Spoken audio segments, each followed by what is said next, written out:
Okay, good morning, the people on this side of the oceans, and good evening, the people back home. Welcome to today's conversation on consent and sharenting.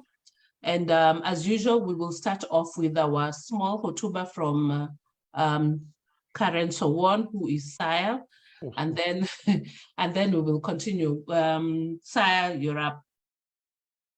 Okay, hi everyone, and yes, my name is Saya Jackson. I help people get new maps to navigate their new worlds they're going into. I was raised in Africa and by African parents. They kept using a term which was acceptable back then, but nonetheless painful even then, and still unacceptably painful now. And that was the idea that children were there to be seen and not to be heard, and often that came up in the context of discipline, that you're just there to be seen and not to be heard. And that attitude permeated many other areas. You had no say about getting hand-me-downs. You had no, even if you knew your hand-me-downer was abusing your future clothes, you had no say about where you slept when visitors came. And so not just me, but I've heard of many stories of where children have had to give up their beds, their rooms, and sleep in uncomfortable places. And individuals have, Individuals have up to now feel a certain way about visitors, because for them, visitors meant violating of any idea of consent. They were just moved around in almost the same way furniture was, and they were not there. Fast forward, I grew up at a pre-social media time, and now it's in I don't know if this is post-social media or it's in social media or trans-social media time.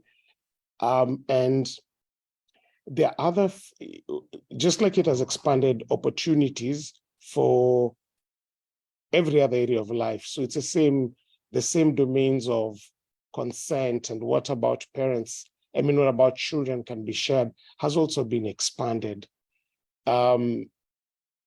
There are memes around here that people say, if you didn't want us to see your children, why did you share them and put a smiley or an emoji on their face? Parents are sharing conversations they've had with their children, and many times it's without their consent, and the things and the parents who basically can reconstruct the entire lives of their children by just following their entire feed. And strangers are commenting and all of that is happening. And at times I sit back and wonder, one day when the child will be of age and have their own independent access to the social media, what will they think about the entire archive of their history that has been put up and shared for the whole world to be seen? Now, just like it is with political powers, the attitude the governing have towards the governed ends up influencing how the governance is done. I remember one African president, Kamuzu Banda of Malawi, Hastings Kamuzu Banda, used to view Malawi as a country as his children. And he increasingly, especially as he grew older, became more impatient and became more intolerant to opposing ideas because of the same attitude, like that opening word. For him, Malawians were there to be seen and not necessarily to be heard. And he actually, in many cases, addressed them as his children. So the same way it is with the political circle, so it is with the family circle. There's a whole other dimension of children being handled as trophies, being used to settle scores or make points, whether it's digitally or in person. I remember ideas of when you visit places and children are paraded to say a clever thing or to recite some poem or to show how proficient they are in the alphabet or in even just saying mere vowels. And in many cases, this has really nothing to do with the child's betterment, but has everything to do with parents who want to score points or to look like they are great parents in front of the colleagues or the people they are hosting. And such children are accelerated away from just being who they are, children, from playing and being. And then there's additional pressure of that question that I think no parent should ask anymore: what do you want to be when you grow up? And they put under immense immediate pressure. And poor child, even the adults do not know what they want to be 2 years from now, but somehow a child of 6 or 5 needs to know what they need to be 12 or 18 years from the day they're being told, and they put under immense pressure. And what's worse is when they say something that is about a bit disapproved or ill looked upon. I remember friends who just wanted to drive cars because as a child at that point, that's all they wanted. And so they said when they grow up, they want to be bus drivers or matatu drivers. Almost a week of prayer was almost being called in that house to pray for that child. But there's a historical, there's a spiritual, there are cultural dimensions to this, because children are seen as a heritage, and the fruit of the womb is seen as a blessing. And when we take that posture, and that's true biblically as it is culturally, the children are seen as somebody's heritage. And when they are seen that way, they're therefore dispensed or with or directed at the will of the inheritor or the controller of the inheritance. However, ask any counselor, ask any coach like I do, when you sit across the table from many of these children later on in life, they either continue perpetrating these boundary violations or being paraded around as a trophy, having been held to certain maybe unrealistic expectations. They keep holding themselves to such unrealistic expectations. Traditionally in Africa, children were raised in cohorts, they were raised up in age groups, and the expectations were placed more on the age group than they were then on the individual. There was discipline that was a bit more collective, and thank God there was no social media in African culture. And therefore, as a result, there was probably less sharing of the children's lives. However, there must have been a lot of challenge still with the idea of consent and what consent looked like within that setting. So because of the immediate concern and of the long-term concerns of children who do not know how to give consent, or whose no is not respected, or whose yes is looked down upon on many areas, food, choice of dress, career choice, it's probably time we had this authentic conversation and begin wondering and considering genuine ways about how we can be able to train children to let their yes be a yes, to let their no be a no, and in the words of the Holy Book, any other thing outside of that to be considered as sin. But how to do that, knowing that, again, this is a child in need of guidance. They've not yet fully formed their minds, they've not yet fully had their brains develop. How do we balance between guiding them and being able to overload over them? It's time to have this authentic conversation about consent and sharenting. Over to you in studio. Thank you very much. So I'll start with the on the social side. That's Akinyi and Shalom, and 1A. You can choose who to start. So how does consent look on the social end? And who Akinyi, Shalom, Alphabet, whatever. What is consent and how does it look from your end? Okay, so maybe if I can start is first going just back to the word sharenting, where it's about share and parenting. So we know legally a parent is the custodian for children, given the mandate. But then there's a line between right to privacy and right to freedom of expression. And so right to consent here is allowing the child to have the right to privacy and the right to freedom of expression. And in a safeguarded way, yeah? In that I allow my child to say no to when they feel their feelings are being infringed on, or to say yes when they want to welcome something, and clearly state that in small activities and in whichever ways. And this brings it to the life of now sharing online, where sharing online is also you're putting the picture of the child online. And as we just had, is that you're basically putting a history of that child on that online space.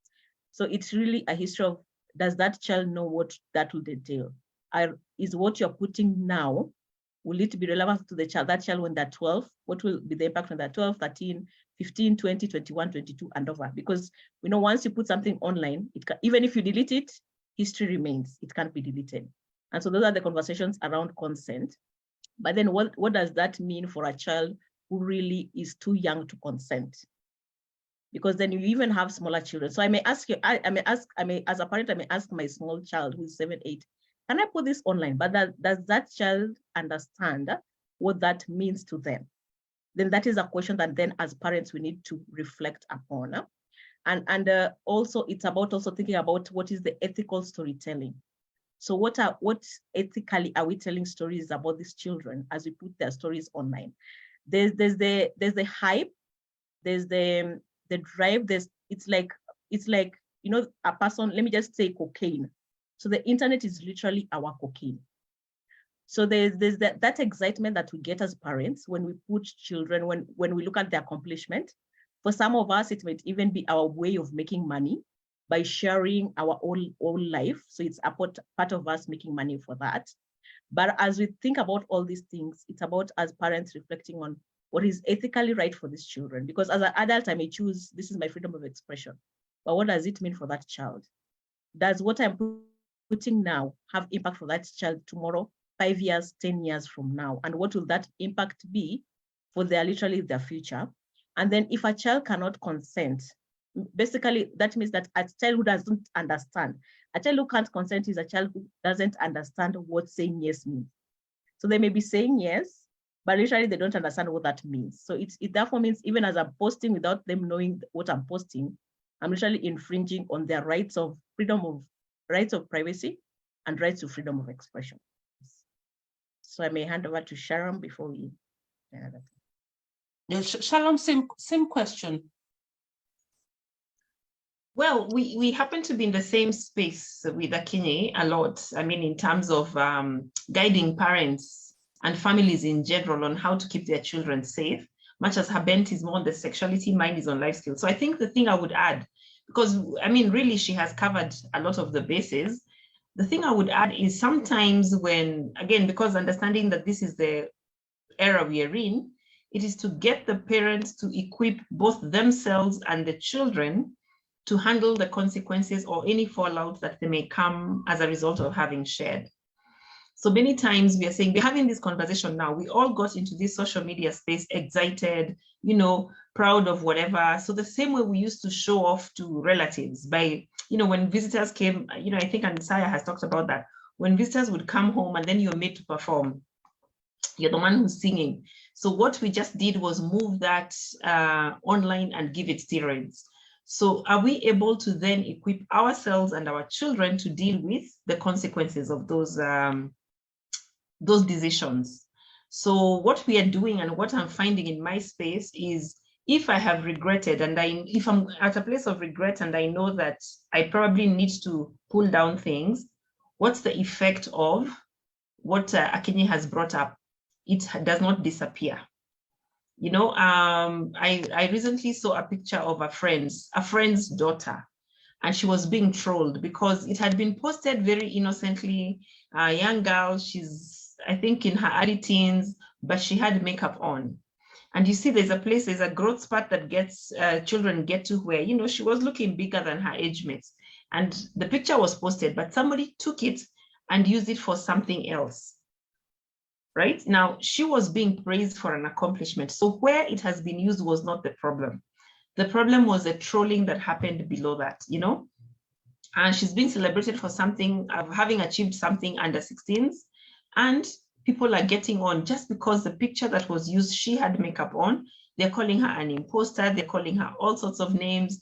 They're calling her, you know, just crude names to do with being a cradle snatcher, to being, you're faking, you're over 18, but you're pretending to be. That's not something that a 14-year-old should be going through. But a picture innocently posted, then deleted, was found by somebody who could find it, was used for a celebratory post, but the trolling now happened after. So you see, when the parent gets to a position where, oops, I already did it, we now equip them to deal with, how to handle that. How do you apologize to your child? How do you remedy the situation? How do you start? Because that's the other thing about the internet and search engine optimization. How do you start then creating the story that you would like, so that you're pushing down those older posts? Sometimes it gets you to a place where now you have to start posting things to push down the older posts as much as possible. So we really are in the space where we are equipping them, even as we are telling them stop. For those who haven't started, don't. For those who are doing it, stop. For those who have already done things that are, not necessarily having positive outcomes, then we equip them on how to handle it. Yeah, so that's what's happening in my space. Okay. And so, Evelyn, I wanted to add something. Sorry, Pastor. okay, go ahead. Yeah. Just in relation to that, is what is brought up is that sense of identity and self-awareness for even the children as we post this, because as a parent, there's a way in which what you post and what your perspective is to a story you're creating is totally different from what a child would want. And so you are creating a different dynamics of story that you're telling. And so it's that space where we know we are in the digital age, and yes, we may not totally deal with completely have zero sharing, but then how do we as parents come into that space where we do intentional sharing? So as we know, sharing is part of vulnerability, being vulnerable with your life, but we also know that the rules of vulnerability is not everybody has the right to listen to your story, and not every part of your story need to be listened to. So it is that conversation that we need to have as parents, and that surrounds that area of sharenting. Okay, thank you. So let's move to my world, the medical world. So Evelyn, how does consent look in the clinical side? Because and you can define for us what consent and assent is. Okay, so in the clinical world, consent is seeking permission. So from someone who can seek it legally, meaning that they're above 18 years of age. So that's what consent would look like. So you're seeking permission to perform either to give a particular service, or to perform a particular surgery, or to even divulge information concerning a particular condition. So that is what consent would look like. Assent, on the other hand, is seeking permission from a child who cannot legally do that based on their age. So they're below 18. But at the same time, it is whatever you're seeking this assent for directly affects this child. So they need to be partisan to what it is that you want to do for them, or that you're looking to perform, over and above the presence of their caregiver or their parent. So generally in the clinical space, so for me as a pediatrician, we do seek consent or rather assent, as simply as when examining a child. So here is a child who's come in, they're unwell. The mother has told you, or father has told you whatever it is that is happening, and now you want to proceed to examine this child.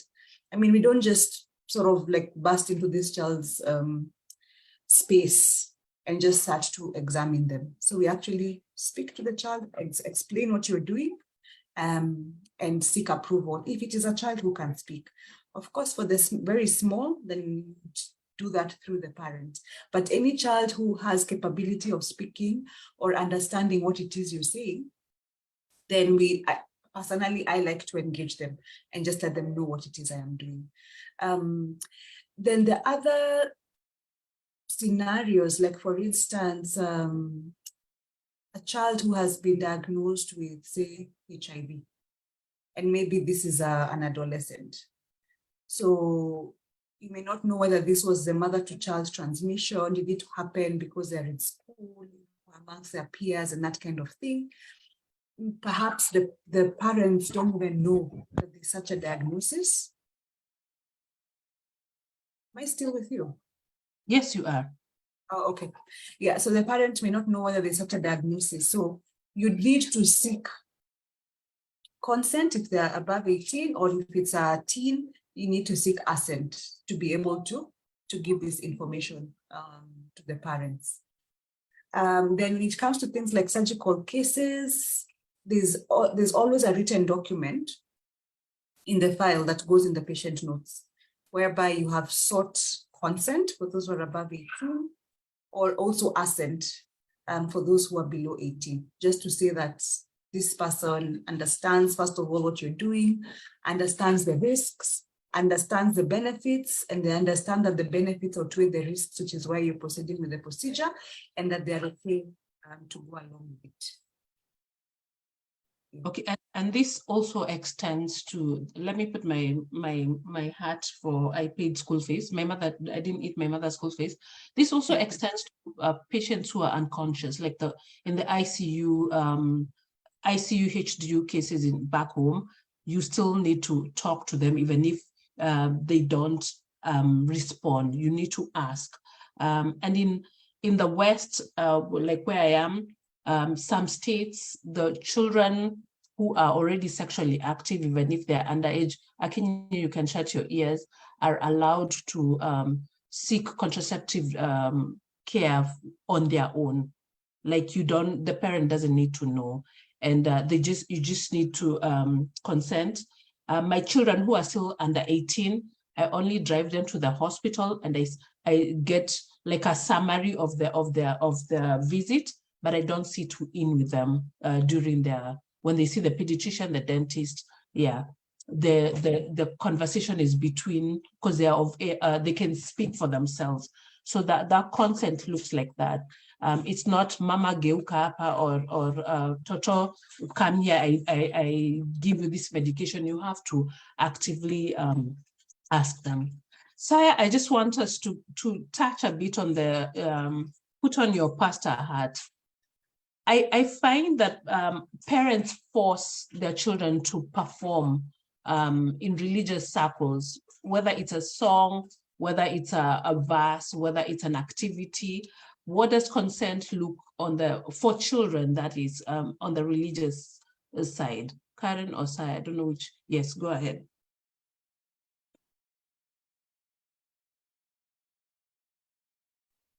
Can you hear me? Yes, we can.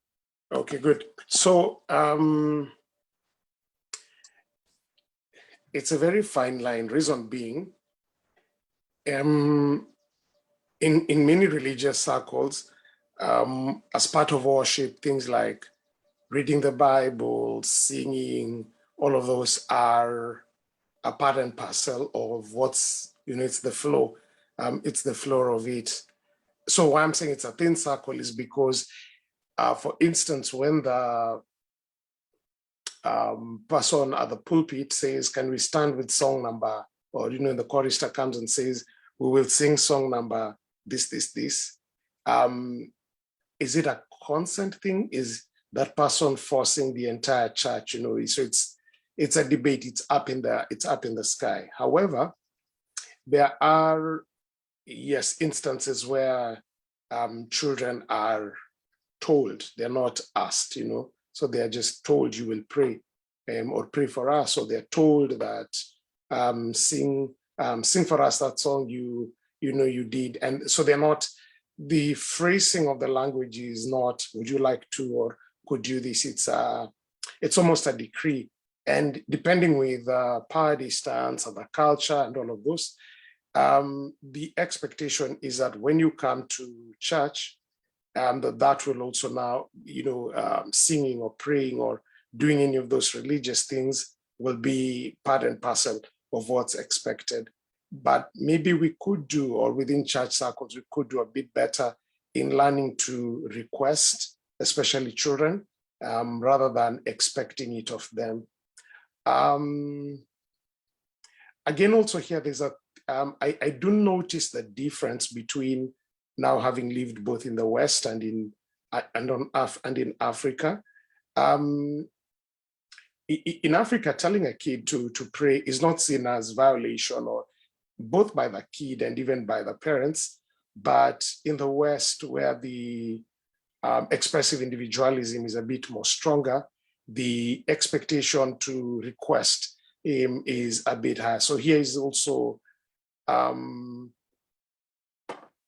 borrow from the words of the Apostle Paul, when you go among the Jews, you become a Jew. When you go among the Gentiles, you become a Gentile. So the exercise of religion, in this case Christianity, is also culturally sensitive, and cultures do have things about power distance, who can ask what, how it can be asked, and that just forms part of the religious expression. And so if you're in a place where the power distance and the form of culture is such that is more individualistic, what is the way and mode of communication is going to be very different from a collectivist place, as it were. So a bit of nuance, a bit of argument, but certainly we can get better in making requests, especially to children, rather than demanding on them. And then also, again, just the same thing about parents trophylizing their children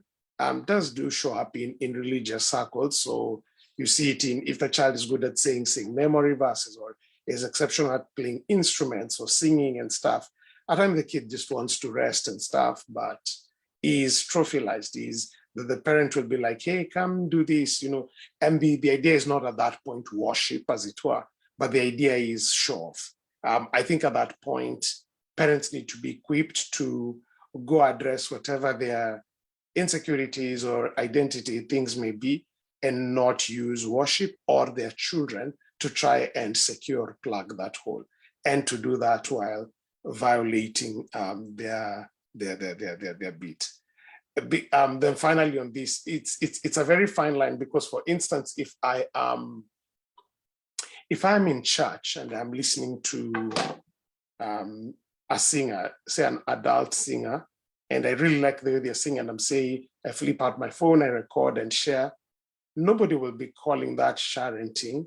So when a parent does the same, like the children play instruments well, or the children sing great, and myself or a parent flips out the phone and records and shares for the general world with the intention of, you know, worship, or, you know, just celebrating, the argument can be made, no, that's just the same like we would do with my favorite music band or whichever thing happening. So there's a fine nuance over there that we frankly cannot paint in black and white, but we just need to equip parents, just the same way we do individuals, to go do the deeper heart work to understand what their motivation is in sharing. And I like what's been shared. Not everybody, not every part of your story should be put out there, and not everybody should be party to your story. And so I just think as parents are given wisdom, they will know how to and what to share aspects of these parts of religious experience. That's what I'd say. Thank you. And so talking about the fine line and the sharenting, when I have to use Kilimani Moms. When Kilimani Moms started on Facebook, it was an awesome space. We learned how to do our hair. We learned which pediatrician to come and see. We learned how, which, when Nan was, Nan, the milk, right? Nan was out of stock. That was sharenting. But when did it jump over to start including pictures and becoming a show-off culture? We can start with the social people. So Shalom Akinye. Okay. So as I stated earlier, it's a cocaine. And that is why social media has been made. It's literally a cocaine. So the more you consume, the more you get the drive to be and share. So literally social media is a cocaine. There's no other definition I can define it. And so for me, when I look at sharenting, and when we come back to this conversation, even as Saya has shared that there's some nuances to that particular bit of it, for me is looking at it in terms of the responsibility of a parent and safeguarding of children. So just beyond the social aspect of self-awareness and identity, the key issues around safeguarding of children, and it's a big conversations that really involve sharenting, because sharenting basically you find parents sharing every bit and pieces of information. So there's a way in which I can even share and still protect my child, but there's a way in which I share every bit of information. So we know now there's a high increase in identity theft, digital identity theft. Now imagine with the evolution of the AI, yeah?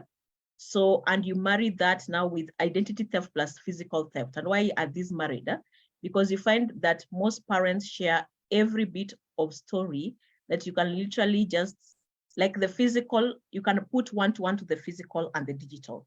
So you even find spaces where I know where a child is, what they're eating, and where they are at a particular hour. I know which school they go to. I know where their grandmother lives. I know where their godmother lives. I know where they're going to holiday now. And so I can literally pinpoint A and B like this. So I can literally have a digital and physical life together. And that is now a marriage of digital and physical identity theft, which is very easy to have in this online space. So it is then, how do I even share that I protect my child so that all these are not exposed? I want to share a movie that was released last year. It's called Sextortion. I shared this with Posa a few weeks ago. And it was based on how the online exploitation, what was the anchor, was how the stories had been shared online. So there were people, the predators, pedophiles, who had identified a number of teenagers online. And how they identified this was following the stories which were told. One of them, the story was not even told by the parent. The grandmother was the one telling the stories. So you see, the grandmother was literally, oh, my grandchildren. So the person picked every detail of that information, used it to friend this child. The child thought these are good people because they literally know, they will like describe, oh, how is Nani? Nani is away. How is this? How is this? It ended up leading to online social exploitation, where because they groomed these children, they now made these children even live stream sexually. They started extorting these children. It was a big thing until one of them finally just, because of the mental frustration they were going through, called out, and through that they were even able to track the account, and the account was even doing that to several children. So in terms of safety, it is a very big conversation because we live in an age where theft is very easy. And for AI, like literally now I can take something and totally spin it. And when I have all your details, it even makes it worse. So even as we are sharing, it's how do I share in such a way that I protect my children? For instance, I usually say that saying I went to holiday in Dubai and telling you I'm in Dubai now are two different things. So literally, I can still share that I'm in Dubai and share my experience in Dubai, but not give you the exact details, hours, and every bit on point of my journey where I am.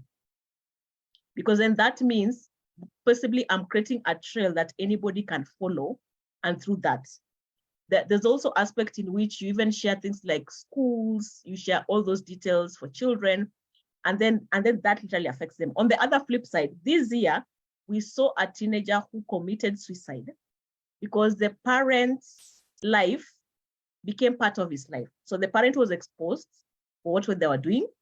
It affected that child in school. They committed suicide.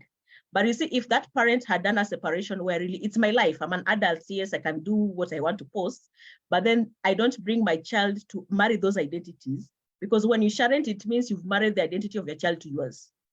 So your child is living you, is living your life. You're not living a different life.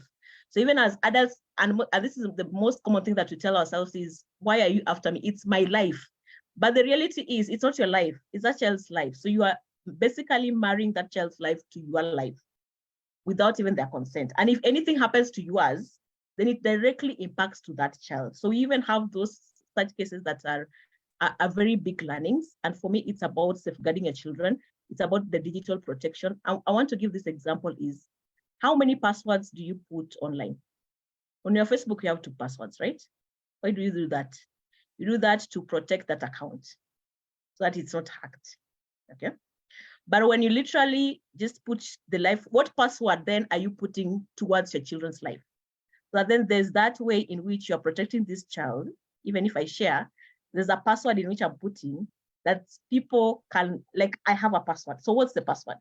So sharenting is where you don't have a password. So literally I can access the life of the child through the way you tell stories, through the way you share pictures. I literally have the identity of that child the way it is on an online space. And maybe I can hand over to Shalom. I don't know what she wants to add to that. Shalom, go ahead. And if you could, is the advent of influencers to blame? Like all of us want to be paid on this space. Is it the reason why sharenting has increased? On top of what I asked before, you know, my mind wanders. Yeah, well, I like that you have added that, because I was going to bring it up, because much as we look at the negative side of sharenting, there is a positive side which contributes a lot to keeping us there. So you find that when I have this child who can probably sing, you know, better than anything else, sharing about them may make them be discovered, and, you know, discovered at a very large scale. And therefore, income starts coming in. We have the twins who used to star on Sweet Life on Deck. You know, one of them came out saying that the mom was narcissistic and took advantage of him. He's the youngest paid actor because he started acting at about 8 months old. So you find there are positives that are coming out of the sharenting. And as long as somebody's going to make money, and I can look at my child and see they are possibly going to make something else, something for me, then that can become a full-time job. And because people are being discovered online, we are in a global market. I'm not going to go showcasing my child in small spaces locally when they can be a global star. So that's one of the things that's probably influencing and encouraging parents to share a lot, right? And the other thing that I would like to point out is I don't know whether to call it unintended, you know, unintended or assumed consent. Every time you take your child to a school and the school is looking to advertise their services, they are going to share and say, this is what we are doing at the moment. This is the school trip that we have done. This is where we've taken the children swimming. Here are our stars. We are winning at this particular event. We have won awards in this debate or the other. When you take your child to a school and then the school shares, and I like what Akinyi brought up about a grandmother sharing, then the school shares about your child. Is that sharenting? Is it exposure that should be happening? Can you as a parent protect yourself from that? Do you prevent your child from performing and participating in certain things so they don't get the publicity? How do you get the school also to participate in this? I think if we are going to win this battle, we have to actually partner with everybody who actually exposes our children. There is also exposure at different levels. There's people who want to say, and you see, we start from the baby bump. I don't think we have gotten into that detail yet. We are starting the exposure before the baby has even come out into the world. And we have seen one of the things that's happening is when somebody miscarries, they're really trolled. You know, there's those who are going to feel sorry for them. There's those who are going to call them names just because it's a brutal space out there. So you need to also consider what sort of exposure are you giving this child? When you're making fun of them, I saw a video that was posted and it was shared on 2 different forums, you know, that I'm on, of some girls talking about Maura. Their father is called Maura, and they were making a mockery of how their grandmother is still treating Maura as her boy, right? Now, that video was shared. It has been shared very, very widely. On one platform, somebody pointed out that mothers of sons should beware, that they don't bring up their sons to be like Maura. On another platform, it was the quote unquote Mauras. It was the fathers talking and they're saying, I wouldn't let my children disrespect me like this. So for everything that we share, there's going to be varying perspectives. But for me, I couldn't even laugh at that video because the girls did not take that video themselves. That video was actually taken by an adult and shared. Now, I don't know what will happen when she grows up and she probably finds that the guy who was saying, I wouldn't let my children disrespect me like this, has taught his son to put people in their place. I don't know if whoever posted the video and it was circulated as it was circulated, I don't know what their next high, Akinyi pointed out about cocaine. I don't know what high they will get from that video having been shared, and what's the next thing they're going to actually ask the children to do. So you find the children are not the only ones telling stories. You could tell, like when the younger one spoke, you could tell that her script was scripted. What she said, she had actually been directed to say. It wasn't coming out direct from her mind. But my question was, what's going to be the next thing? So this exposure, some of it may be starting innocently, starting to crack a joke, starting to get followers on TikTok or whatever else it is. But as we are saying, are we thinking through the story that we are telling? Now, if we look at it from this side of, are we thinking through the story? Some people will actually say, yes, I am. I want to be making this amount of money. My daughter is very sweet when she says this. My daughter is very sweet when she sings. Therefore, I know that by this stage, she will be making money. And anyway, that will be put towards her school fees. So I think it's a place where, even as we are saying sharenting is dangerous, we also need to be training parents on how to do it for gainful employment. If that's the direction we are going to go, how do you then ethically make money out of the process without overexposing your child? And then at what point? Because children are sweet, like boys are sweet when they're singing at a certain age, then they get to a stage and their voices break and they start being made fun of, or their fame ends. How can we be strategic about this if this is the path we're going to follow? Because we still have to look at what's in it for me, what's in it for the parent who's actually sharing. There are those who end up becoming social influencers. You know, you mentioned the issue of the nan running out. When people make certain noise, companies change, companies apologize, companies provide this or the other. You know, there's change makers who will influence society by virtue of sharing some of the things their children are going through. So at what point do we draw the line, and who's going to be responsible for that? Because again, I think if we get governments and things like that to be the ones controlling, they will technically take over. They will basically say this, we can't have government parenting, we need parents parenting. We can't have the church parenting, we need the parents to be the ones to be doing it. So how do we guide that process where we are in a sharenting world? How do we then take full advantage while, as Akinyi is saying, safeguarding our children? Yeah. We have to look at the positives also. Yes. Okay. She'll just raise some points that I want to add to, just before I forget. Okay. And then hand over. So yes, it has positive, and that's why we need that balance between safeguarding and sharing and telling our stories online. And one of the things, even as she raised, was the community in which children are raised, and even in terms of schools. One of the things that, and this parents may not know, is actually parents have the right to consent in terms of the safeguarding rules and the schools. It should be in such a way that whatever you share is actually consented to. So for me, for example, I know in our school, we sign up.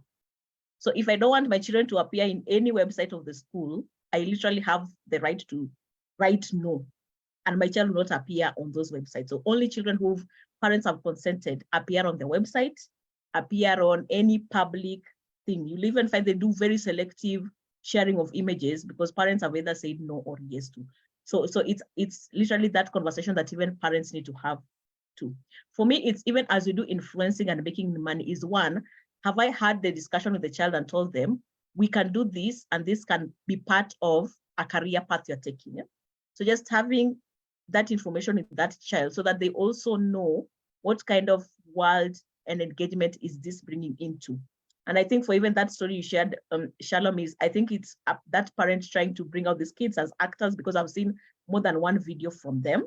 So it's, have they had the conversation at home that we are doing this and this may be a path that you may look into? That's one.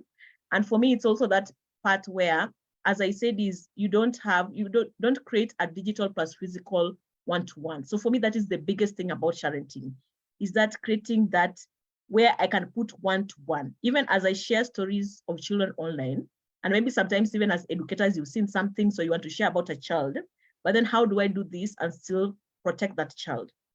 For me, another point beyond just parents, and this coming to the sharenting part, is still the educators or the other people who safeguard children. So we are literally in spaces where we engage with children, we have conversations with children, we want to show our accomplishment as people who engage with children. But then how do we then have that balance between what I put online versus protecting those children? Because even as I want to share and show the world that this is my accomplishment, the biggest question is, how do I still do that and protect these children? And for me, those are really big things to reflect on as a community. Thank you. So the same video from Maura, I know, because our next discussion, yeah, I think it's next week, is on enmeshment. And it was a perfect example of how Maura is enmeshed with the mother, and these children enmeshed with their mother too. And so this enmeshed mess shows up online. Evelyn, talking about inadvertent or unwritten, I don't know, consent. I know from the medical perspective, we have rules on how to share images online, okay, at least in the West. And for you as an allergist, of course, I want to show off that eczema skin that looks very good. How are you navigating those waters? In fact, it's interesting that you raised that. I was thinking about that as the other two were speaking, and I'm like, for my space, that's what comes to me. All sorts of images from parents, and they're never afraid to send even the most explicit, let me call it that, of images. And as people are talking, I'm thinking, these images may never be deleted from the space, the social media space. It may be in my inbox, but what if someone else can access it and use it, in all these other illegal activities that people are doing online? So for us, when people share images, we try to say, don't include the child's face and try and focus on the area at hand. But even more so, we try to ask them, refrain from sending messages. Why don't you come physically? And let us have the conversation about what is happening to the children. I feel like parents do this a lot when they're trying to maybe either avoid consultation fees, they're trying to create some shortcuts. But over and above that, there's also the element of teleconsulting. So you see now with teleconsulting, because you're just doing it using virtual means like the Zoom, then we need to have a safeguard of what can be shared from the parents and how to safeguard that child in the future, that these pictures do not come up somewhere. And you see, if a mother is even sharing the name of the child, plus their images, you just don't know where the digital age will take us in the years to come, where someone can actually be able to recover some of those images and their names and link them, and who knows what can be used against that child. So yes, I think we are navigating very murky waters when it comes to sharing of content of medical nature, informally especially. Because like for us, when we're doing maybe presentations, we have to seek consent from the parent that, I'm taking a picture of the child because I would like to use this for educational purposes. And of course, at that point, you want to blank out the child's face and all these other things. But when it comes to informal sharing, nothing is really protecting what that data is going to be used for. So let me ask you, okay, because I know the telemedicine here doesn't use Zoom. It's very protected. It's not Zoom. That doesn't happen in Kenya. We're using Zoom for telemedicine. Yeah, you can use like a direct Zoom. So you send a link and you log in and you go ahead and consult. Okay. It would be nice to know what other countries are doing. Yeah, it's a bit different. The media they use is because over here you'll be sued. So it's very protected, and it's not, for sure it's not Zoom. I'll confirm for you what it is. I'll send it to you. And maybe it's a conversation all clinicians, even the therapists online need to have, because I don't think Zoom has that end-to-end and that encryption thing. Kizungu inaishanga. Though I know some hospitals also do teleconsulting, maybe they use different platforms. So I think different people are using different things. So that's interesting. Okay. Dr. Naima, can I call you? Is it okay if I call you up? Okay, I just wanted to add on the telemedicine. So Okay. Zoom medicine actually. Zoom has what? Sorry, I didn't hear the first part. Vision for telemedicine as a service.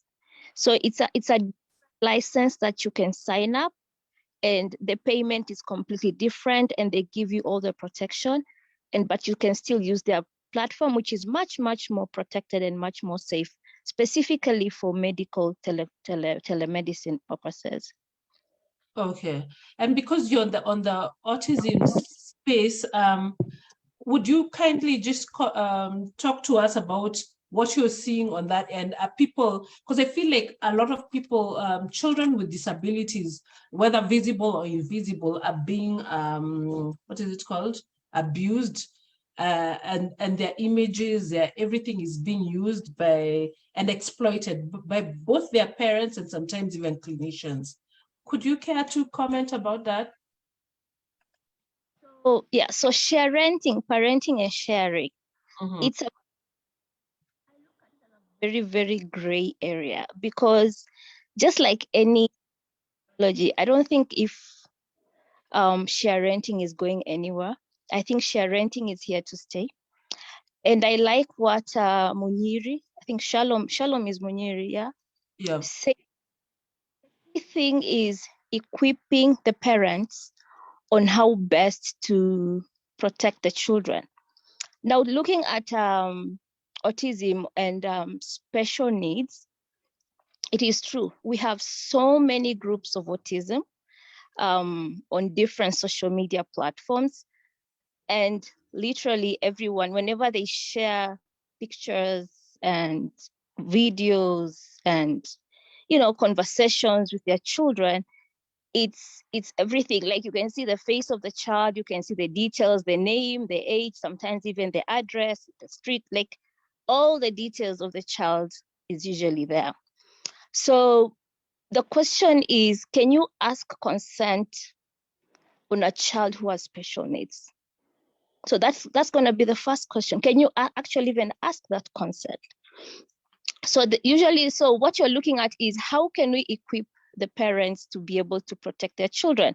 And you see, there's the equipping of the parent, but also the person sharing this image. Like, if I'm a mom of a child who has autism, and I share my son's story and maybe my son's image for learning purposes, really, because none of us will share our children's images because of anything negative.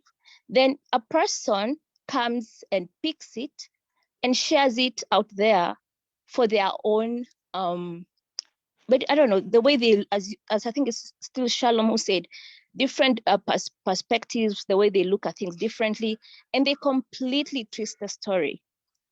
So as much as I cannot ask consent from my son or my daughter who has special needs, but when I'm sharing is really to educate the other parents who are going through the same journey as me. So why should you pick it and share it out there? So it's much, what I can say is, we need more education on how do you consume content and how do you share it and for what purposes. And of course, being it in a global space, you cannot control everyone. So at any point in time when you're sharing content to anyone, the cons and the pros are going to be there. And I don't think if you can completely eliminate, but whenever you're putting your child out there, maybe, I think it was Evelyn who said, can you cover your child's face? Can you block the details or to give out what is really relevant for that particular story? But saying not during parenting, especially for us who are going through this journey, it's really encouraging to see, okay, so like my son is 9 years. You see, I use that as a story to encourage a mother whose son or daughter has just been diagnosed with autism. And yes, I'm going to use images because somehow with the way the algorithm works, it makes makes better exposure, and it reaches more people when there's an image. But which image am I going to put out there? Is it going to be the image of my son? And if yes, how am I going to protect my son? So that's what I can say. Okay, thank you very much. So I know we've touched a bit on the cons of sharing. And if we could just get whatever exhaustive list is in your head, why are we afraid of sharenting? What are the cons? And the social people, this is your niche. What are the cons what are the cons you're seeing out there, and what is real on the ground? What real toxic pressure? What real? I think for me, it's basically in terms of self-identity for children, because a lot of conversations I also have on teenagers. I've also experienced teenagers have told their parents to pull down the pictures they put online for them. So it's a lot of identity issues because the narrative created may not be the narrative that they literally want for them. You found children who now just have identified one social media, the parenting, and abandoned it completely because they want a totally different narrative for them. So it's really about, for me, it's self-identity and the mental health for the children that comes for me through that. And then the next is also in terms of, as for me as a child safeguarding specialist, and I'll still say this with emphasis, is that don't make what you're sharing be like an identity and digital and physical identity trail. Tell stories that will not make one add 1 + 1 + 1 and add it, like every detail for a child. There's a way in which you can tell stories and still tell it and give it gaps, so that then a person even who follows you cannot, there's a way in which they'll still know you as an adult, but there's a way in which you still some mystery. Vulnerability has boundaries. And as adults, even as though the public life and private life have married, we still need to go back to the basics of what vulnerability is. It is a beautiful thing. It helps you grow. It exposes you. It connects you to the globe. But then we still need to have boundaries around vulnerability. And so for me, those are very key. Today, I just saw the picture of Nani Zuka, what is his name? Our Facebook guy and his family, and he's still done what? He cover the children. I've also seen the TikTok CEO speak highly about the exposure of his children online, and it's because they know it. So even as we are going to this world as parents, it is upon us, because we are the safeguarders for these children. It is upon us to actually sit down and have those conversations. Even if you are making money, I can still tell stories of my children in a way that I still protect them. So I have to go back to protecting my children. Even if it's about telling stories for advocacy, it has to be ethical storytelling. And it's like when you flip that, now let's flip it in such a way that somebody, for you, Posa, told your story without you having any expression to what you want to be told, and told it their way, how it will make you feel as an adult. And it is important for us even as parents, as we flip through, just stand that. If you have children who can tell you, yes, that's okay, you can even ask, you can even just share, I'm posting this picture online, does it look decent? Because sometimes you even take pictures that put children in ways that they may not want. They can literally just say you yes or no. It's important even as we share stories for advocacy. And that is why I came back to educators and advocates, is that we tell it in a way which we still protect these children. So do we, as Dr. Evelyn said, cover their faces?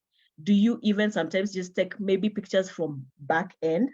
We know you are advised, and this is a global advice, to share, not to be putting pictures of children with uniform that are labeled the schools, because then that even leads to identity of where these children go to school. For example, we are told if you're sharing, share after. So sharing after means maybe you have gone with my child, we've had this date somewhere, but I want to express how beautiful that date is. I don't tell you where at that particular time I'm seated and where. So I can share after, and that means I've already protected even where we are. So even if somebody came online, and this is in regards to online sexual exploitation, because it's real and it's happening, and it's not going anywhere, and it's growing, and we have to acknowledge that. We have spaces in which somebody has even told a child, you are this place, this date, and it's the exact date and time. But you see, if you shared after, the person, this child will say, no, that's a lie. We were there, but not at that time. So it will literally ring. Whatever you're saying is also a lie.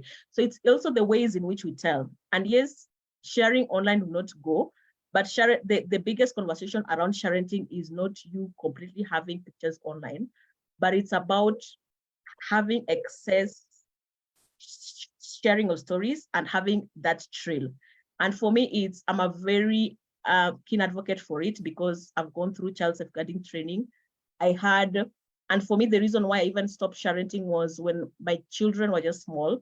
We were lucky to have been taken through an identity safeguarding training as parents, and exposing to how that literally would transfer that for the children. And for me, that is why I'm a very keen advocate on how we ethically tell stories, how we ethically expose children. Yes, you can still allow the children, that child can even go online, even create a brand, because it's through the global space that we are, but don't leave a trail where I can literally add 1 + 1, A to Z of that child. Let's have boundaries to how we share stories, and boundaries of how we are vulnerable in the online space. So for me, that's a big, what do we call it? A mark. Shalom, your laundry list of cons, if it's a laundry list. Laundry list, yes. Yeah, I mean, I think what I'm going to do is add to Akinye's list, basically from a counseling psychologist point of view, because then I'm getting to see them in therapy, and some of them are coming with different complaints. So some complaints come from the parents, some come from the kids themselves. A big one has been, a big con that has been there from way back then is grooming. You know, when you share content with them, like Akinyi shared, it's easy for somebody who wants them to find them, you know, and therefore they can then have their social media accounts followed, and then grooming basically occurs. Another thing that's happening, another con for sharenting, is the bullying. Now, many times people may say, I'm going to hide my baby's face, but they don't think twice about hiding their teenager's face. And you see, that is still a minor that you're parenting. And therefore, when you share content about your teenager, you're exposing them. That is still sharenting, right? And so there are kids who have come and people have bullied them. They have gotten cyberbullied because of pictures that their parents actually posted online. And how does this happen? You find parent shares the picture, and then probably, let's just give it Facebook, you know, the old people's platform. So the parent has shared this thing on Facebook, and then another mom has seen it, and then gone and shown their child and said, oh, isn't this the kid you are with in kindergarten, for instance? Because the mothers remained friends, the kids got estranged, nobody asked. I'm just building a scenario. And then this mother shares her friend's child's picture with her own child. Her own child then takes it and uses it to bully her former schoolmate. So you see, this has been shared on a platform where technically there are no children, but we have one parent who's comfortable sharing with her child, the other one was comfortable sharing her child. So a lot of online bullying has ended up happening, online and offline, because they go back to school and say, my mom showed me a picture of you looking like X, you know, whatever, and they start making fun of them. The other thing that has happened, the negative thing that has happened as a result of the sharenting, is high expectations on our children, and therefore raising anxiety. Because mom or dad posted when I ran, when I won this award, when I did this, they feel they really have to perform. They feel like they have to keep meeting certain standards. They can't make a mistake. Because if I'm running and mom is taking a picture of me running, I better win this race or else. If I'm doing spelling bee, I better win this or else. So they end up having anxiety to perform, right? Because they know it's going to be put up somewhere. So one of the cons we are finding is that they're having a lot of anxiety attacks or anxiety levels are increasing as a result of who they need to be online when they're not even ready for that. The other one is hypervigilance. Back to that auntie who used to meet us and then say, gosh, you've really grown since I last saw you. Now, what's happening is because we are observing other people's children online, when we meet them, we think we know them. We talk to them as though we know them, and they end up feeling as though, gosh, who's watching me? So I have had cases where kids come and say, I feel as though people are watching me. I feel as though people know things about me and I didn't tell them. And all of that is coming from how third parties are interacting with our children after we have shared our content with them. Then the other one that I think parents should really be concerned about is misaligned mentoring.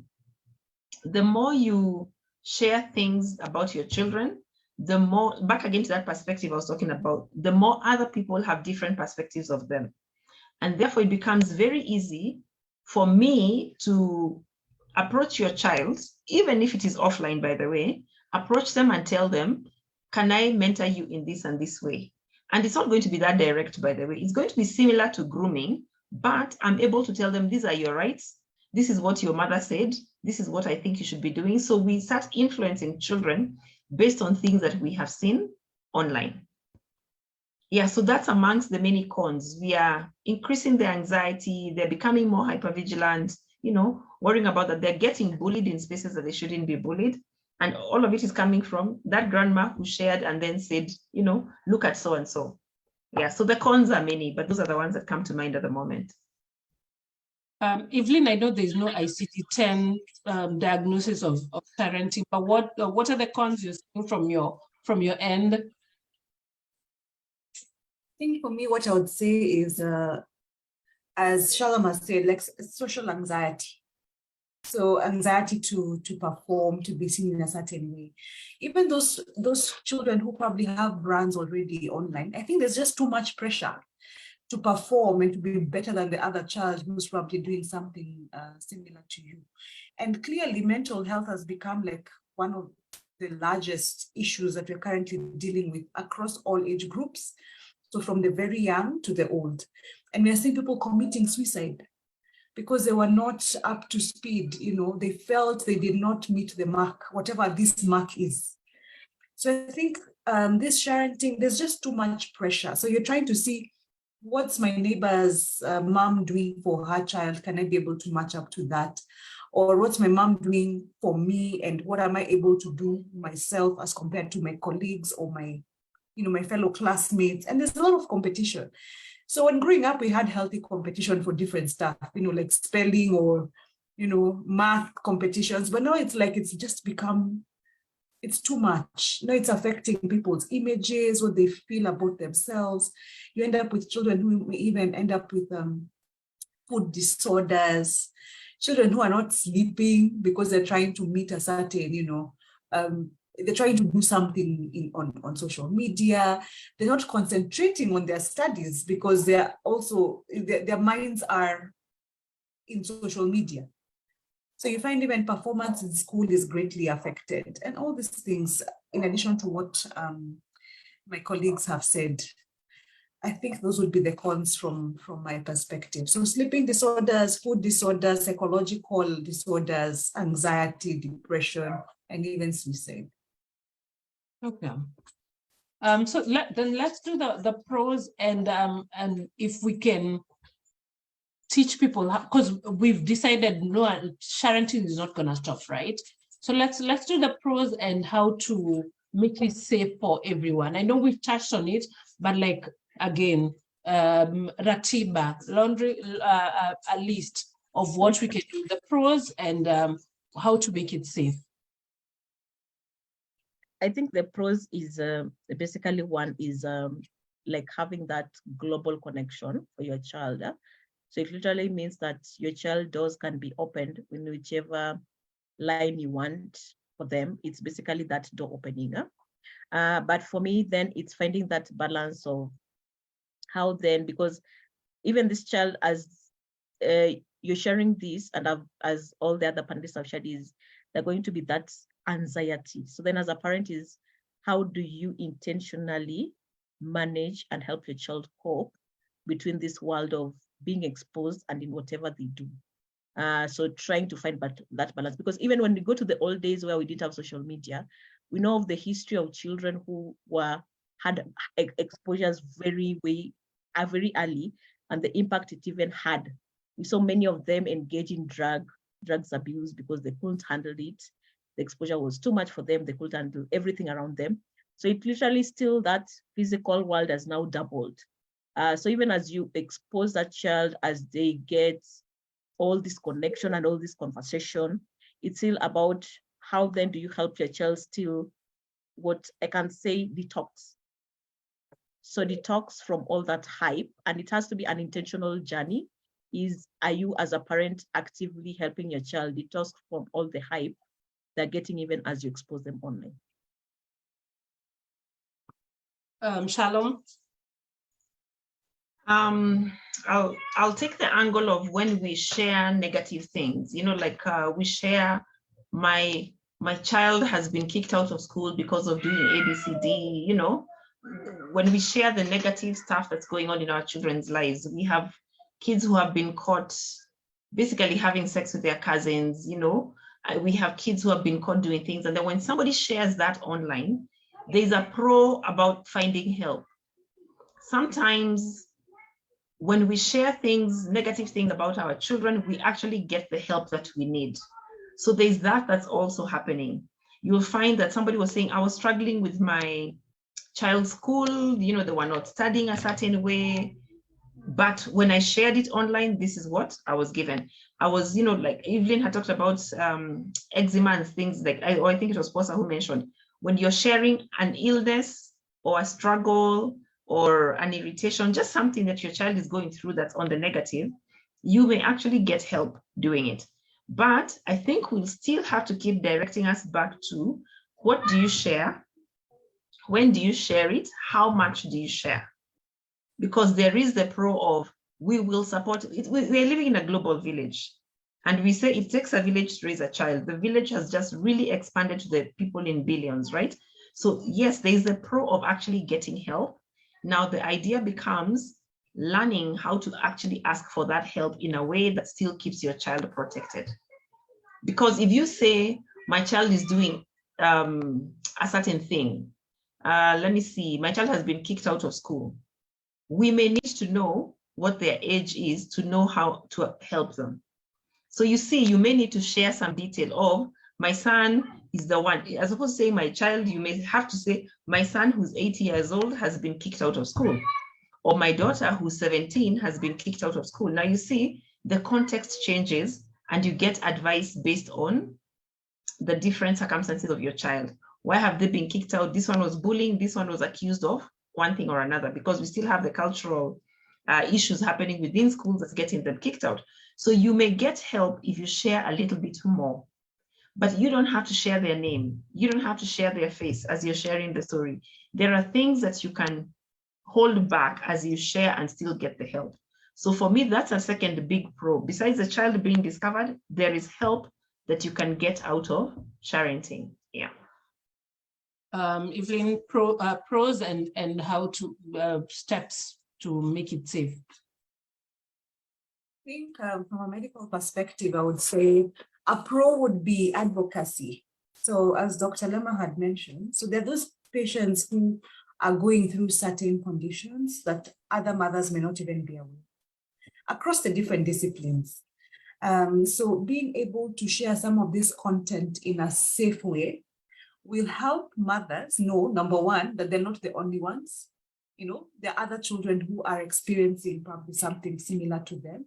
Two, may even get to know some of the support groups that are available for these patients that they can tune into and join and get the help that they need.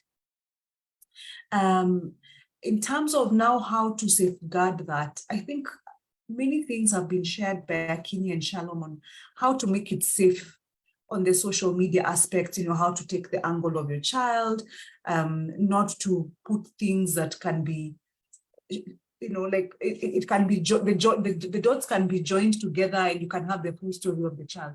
So in a safe way, but at the same time advocating for either healthcare, so where to seek the healthcare and how to just manage these patients better. And yeah, I think that's what I would say from a medical perspective, like for advocacy for better health and even where to seek it and where to get social networks that can help you along. Okay. Like for long COVID, I've learned more online than from any medical journal. It's yeah, the advocacy online and the lived experiences have been very well documented online. I think we've covered, okay, according to my head, we've covered all the angles, unless the panelists feel like there's something we've and not covered. And thank you, Sian. We have a child in our presence. We need to clap for them. Thank you, unless I'm not seeing rightly, but Sian, very good. You stayed on and you look like you concentrated. Very good, well done. The people in the very few people, pediatrics. I wanted to add something as you summarize. Yeah. So for me, the 3 C's of safeguarding is basically content, contact, and conduct, where the content is what I share now. Will it negatively or positively impact my child today, tomorrow, next 5 years? So you basically ask that question as you put it. Even as you take pictures, the pictures you are sharing, the content, how will it impact my child today, next week, next year? In terms of contact is, have I put something that literally can be used, picked? Is it something that can be commercialized from another antibody? Can it be tracked? Okay, can it be harvested? Because then those are the how you ask questions, contact, even as you share stories. Because even sometimes, as I said, sometimes is one of the rules is share after. Because then when you do that, you're preventing things like tracking, harvesting, stalking, all those things being used. And in terms of conduct is basically, as a parent, just asking yourself, just flipping that, if it was like you are the child, like you put yourself in a child's shoes and what you share about them, would you feel nice if somebody said these things about you online? So even as I'm sharing my stories for my child to be an advocate or whatever, if I was my child, would I feel nice for this then to be shared online? So I think for me, those are the 3 critical 3 C's of reflection, even as we share on these online spaces. Thank you. Is anyone amongst us, does anyone have a question that we haven't answered? Shalom, Evelyn, is there any aspect we didn't cover that you think we should touch on? Question on consent. Who's speaking? Lemma. Oh, okay. Okay, go ahead. Yes, go ahead. So I'm looking as a parent, and when you want to instill values and morals and standards, family or as a community, again, I can be corrected, please. How much consent, how much room do you give for consent? When do you, as a parent, put your foot down and say, this is the direction we're going? And really, we are not going to discuss about consent, simply because, of course, you're the parent and you're the primary guardian of these children. I wanted to, especially, I think this goes to, is it called Soya? I'm sorry, I made this. Yeah, because he mentioned about things like, he gave an example of church when the pastor says, let's sing, or, memory verse and all that. So when do you, as a parent, put your foot down and say, okay, we're not going to discuss this. We're not going to talk about consent on this. This is a direction, and this is where we're going, in keeping in mind with the values and moral standards of a family or a community. Thanks. Can I just say something as Saya answers, so prepares to answer? So consent is basically surrounded on the 3 R's, which is right, respects, and responsibilities. So the rights in that, it can be your right, but infringes on another person's right, so it's no longer your right. In terms of respect, is it still respectful, even as you allow your child to say that yes and no? Because you still have the duty of raising respectful beings who then become global citizens. Because if you don't do that, then it loses. And then in terms of responsibility is what you're allowing your child say yes to, are they capable of living the consequences of that? Then that brings then the part of responsibility. And then the other part of responsibility is also, if you have children, literally the young ones who then cannot consent, then it's still the responsibility, because that is the guarded role of the parents, even legally, even through the mandate of like the UNHCR and everything, it's the safeguarding of the children. Then it's assumed that it's the parent will responsibly make those decisions that are literally safe for the child. But even as you do that, there's also the space in which we look at the rights to privacy of the child. So it's a way in which you have to balance the three R's, still balance the rights of the child to privacy and the freedom of expression. So one of the things we know is your mandate as a parent is a safeguard role. So it means I can even in discussion tell my children that you are free to say whatever you say, but it is upon me as a parent to make the final decision, because that's my role. So just you've still allowed them into that space, but then still as a parent, you are the one who has that major role of like that safeguarding, even as you practice consent. But consent has to be within the three R's. Syed, do you want to go? I frankly I like the I like the 3 R's framework that has been done. I think a few considerations, just like so. In case you forget anything, go back to the 3 R's. But a few considerations. One, parents need to be given the opportunity to be parents. At least biologically, we know the child's mind, the physical, the brain is still developing. And if children were to be given consent, full consent, they'd never eat vegetables, never, because they don't like them. But you as a parent know they do need the vegetables. If children are given their way, they would never sleep. I don't know why kids don't like sleeping, because somehow the fear of missing out is keeping them. So I think in things like this that affect the child's security, the child's health, the child's short and long being, and the fact that parents have I think the current society, we treat parents as though they don't have a right or an opinion as to the direction the child should be going, and that somehow a 7-year-old is to determine the direction they're to go, and they do not have the advantage of foresight or the advantage of hindsight. So I think to that regard, we should be able to give parents the benefit of responsibility and the benefit of directing children, because I think we unfairly, in the name of consent, end up giving parents as the benefit of taking responsibility for things that don't go right, and not the right to then direct which directions the kids should go. On as the extent of consent givable to a child should be expanding as a child grows older.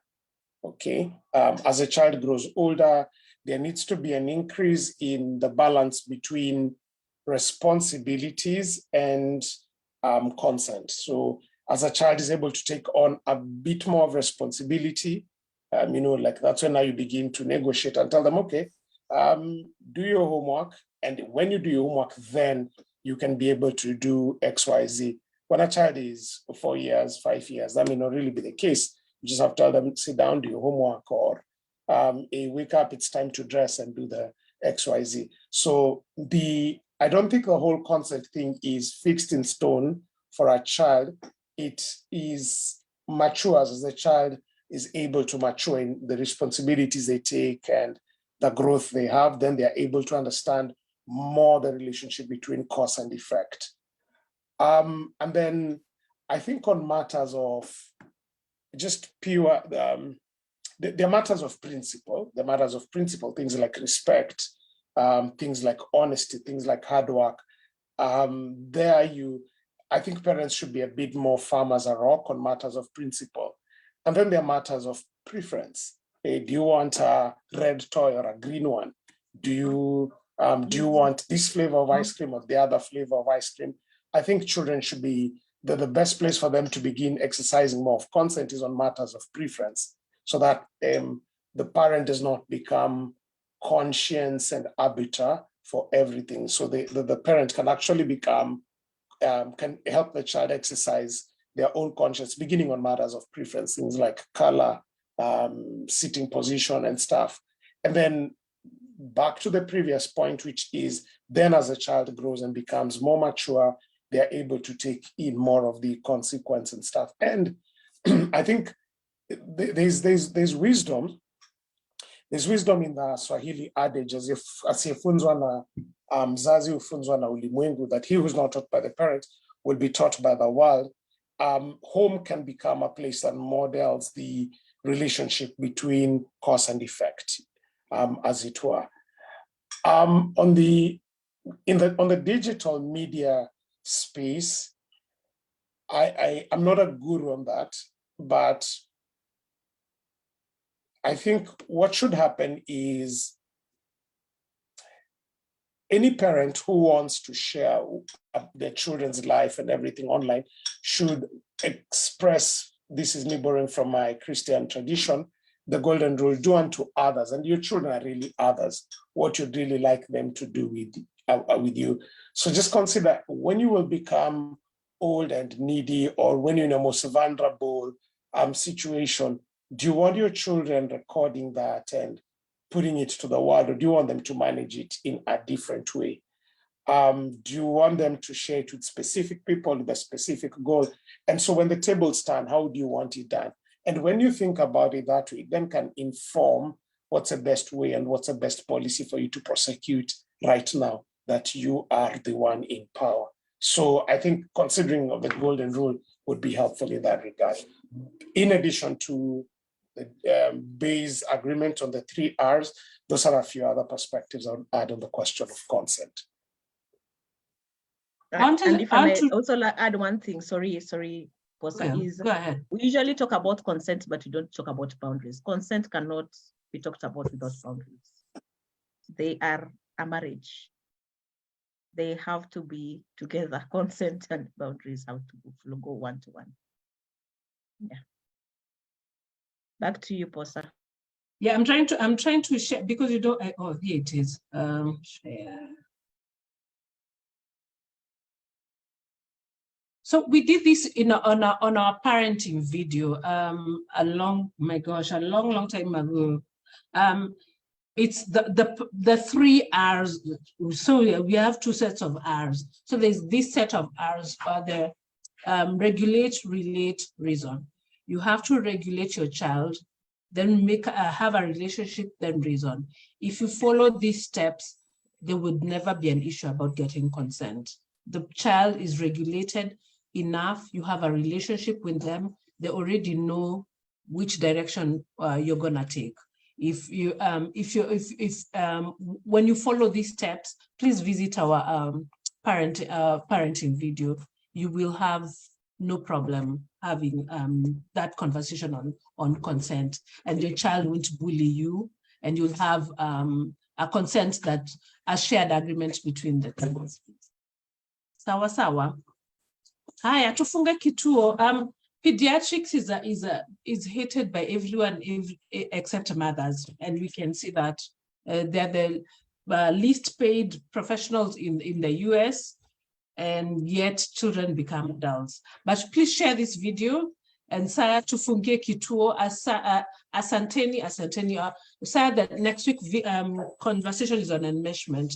Then we will have a flood of people here. People are interesting. But Saya, funga kituo. And make sure you thank Sian again.